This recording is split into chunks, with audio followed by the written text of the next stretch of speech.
Our exhibit for today, verse 7, Hebrews 11. By faith, Noah, being warned by God concerning the events as yet unseen, in reverent fear, constructed an ark for the saving of his household.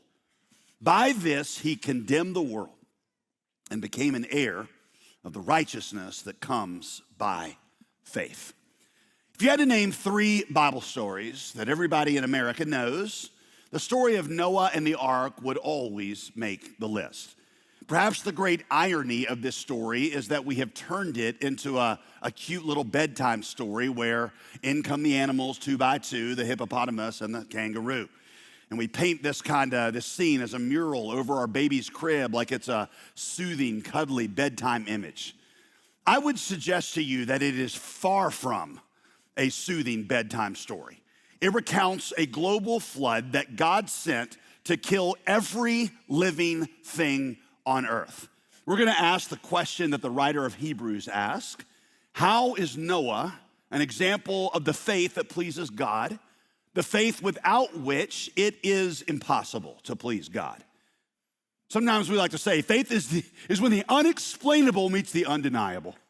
The unexplainable is whatever question I'm struggling with. The undeniable is the empty tomb of Jesus. If the tomb of Jesus is empty, I know that someday, somewhere, I'll understand the explanation, even if that day is not today. Faith doesn't mean turning your mind off. It means using God's revelation as the starting point in your interpretation of reality and letting that tether your investigation as you go. That gives you certainty in the midst of confusion. God's word is your instrument panel. Noah believed God instead of his eyes or his feelings, and he interpreted reality through the lens of God's word. Number 2, Noah feared God more than he did his community. Again, verse 7, by faith Noah in reverent fear constructed an ark for the saving of his household. Noah not only believed what God said, he made that the guiding reality of his life.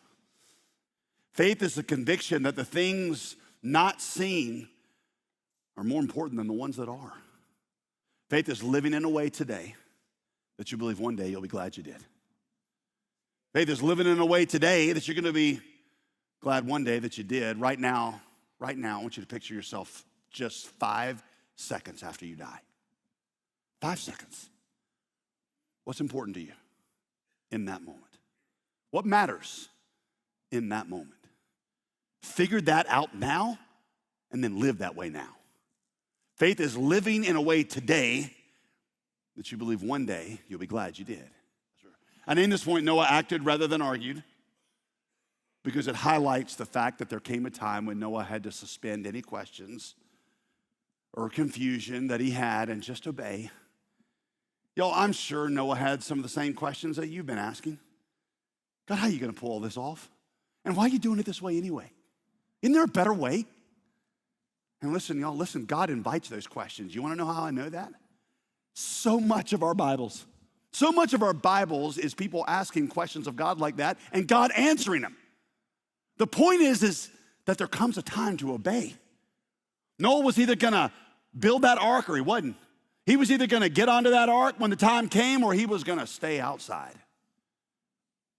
You gotta come to that same point of decision with Jesus. You already are at that same point of decision with Jesus.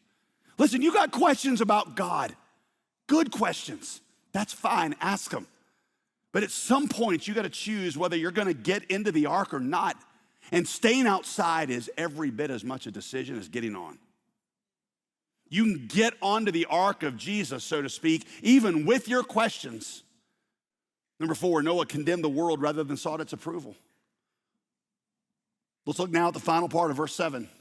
By this, he condemned the world and became an heir of the righteousness that comes by faith.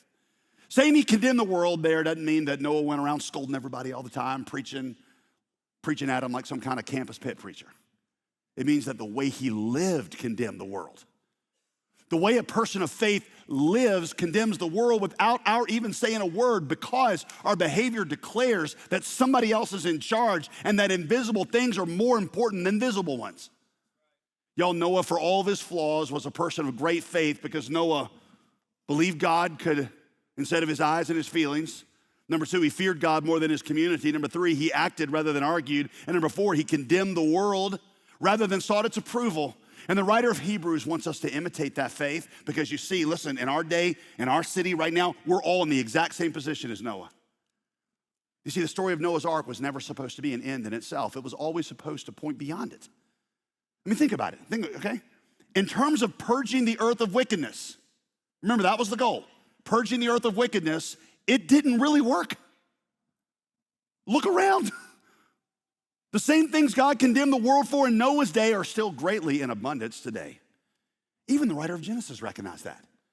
The first thing he recorded God saying after the moment Noah stepped out of the ark was this, Genesis 8:21. I will never again curse the ground because of man, for the intention of man's heart is evil from his youth. Does that sentence make sense? It doesn't, does it? You would expect God to say, I'm not going to destroy the earth again because I know this time man's going to do a lot better. He's learned his lesson, hasn't he? No, that's not what he says. I know man is still evil, so I won't destroy the earth again. I'm going to have to pursue a different solution.